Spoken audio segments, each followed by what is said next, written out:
So guys, at welcome back sa ating channel DIY Mix Vlog, at ngayon naman ay pag-uusapan natin sa video na to yung ginagamit naming oven sa pagluluto ng tinapay.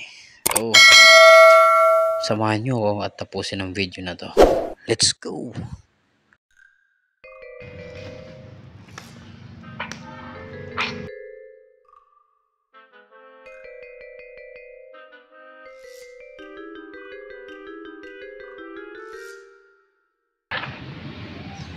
So guys, at nakikita natin ngayon itong pagpuputol ng masa ng tinapay. Ayan.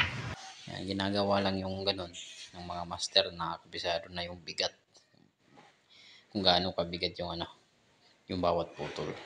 So ito yung mga hinango na mula sa loob ng oven. Mga luto na to guys, itong mga tinapay. Ngayon, hindi natin magagawa tong pagluluto pag wala talaga tayong oven. Dapat matuto tayong mag-operate ng oven. Yun ipapakita ko dito, yung pag-operate, kung paano i-operate ang oven na gamit namin. Ito ay may 2 doors, up and down, at naka-steady lang yung kanyang ang kanyang salang. Hindi siya umiikot gaya ng iba, hindi rin siya Ferris wheel type, naka-steady lang siya. So ito siya guys, yung hinango na. Ayan, ganito lang kaliit ang oven na to, pero malaking tulong na siya. Kaya mo nang makapag bakery, makapagtayo ng bake shop pag meron ka nito, kahit maliit lang. 6 na piraso lang ng plancha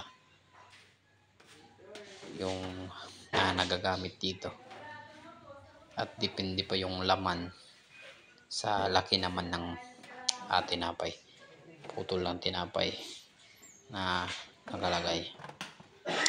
Ang diskarte dito guys, sa oven ito ay ipapakita natin mula sa kanyang pagbubukas, mula sa pagbubukas hanggang sa kung paano i-diskarte ang tinapay na niluluto.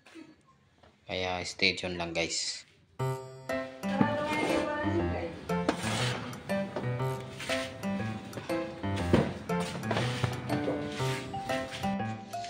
Unang ginagawa dito guys sa pag-operate ay itong pagbukas ng tangke. Ayan, ito yung kauna pag binubuksan natin yung oven. Dito muna mag-umpisa sa tangke, tapos mabuksan ng tangke, magre-release yung gas nya, gas flow papunta dito sa open close valve. Ayan, ito yung valve na yon, ito yun bukas. Tapos pag nakasara, ganyan. So meron sa loob tubo na doon lumalabas yung gas mula sa mga butas na yan. Ayan, yung mga ginawang butas dun sa tubo. Kapag bukas na yan, nakadepende sa pihit mo sa close at open valve yung lakas. Ayan, pag magsisindi na tayo, sisindi ng oven, ayan, kailangan nakalagay na kaagad yung yung pangsindi doon. Tapos habang nakatutok doon yung pangsindi, yung apoy, pwedeng gumamit ng stick, may apoy sa dulo, di kaya posporo, kung hindi ka natatakot, diretso na. Tapos dahan-dahan mong ipipihit yan hanggang sa dahan-dahang lumabas yung gas mula sa mga butas para sumindi na yung tubo. Pag sumindi na, dahan-dahan mong ipipihit yan ng para dagdagan yung volume ng lumalabas na gas, para naman madagdagan yung ng apoy. Hindi ko na inano dito. Sa din naman sa pagtapos na tayo gumamit ng oven, isasara doon pa rin tayo mag-uumpisa sa tangke. Ayan, pag naka-close na ang tangke, mawawala na yung apoy dito sa oven. Tapos isasara na natin yung open close valve, itong valve na to, sasara na natin. Yun, laging safety, isipin lagi umuna na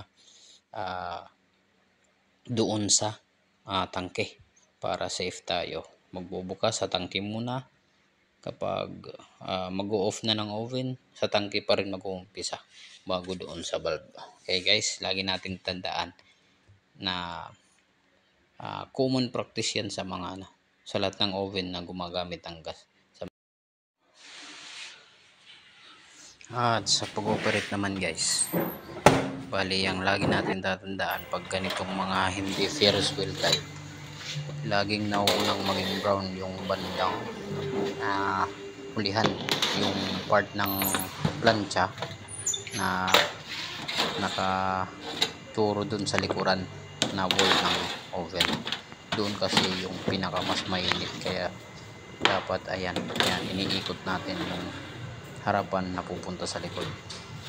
Tapos yung naman, yung pinakataas at saka pinakababa pinagpapalit para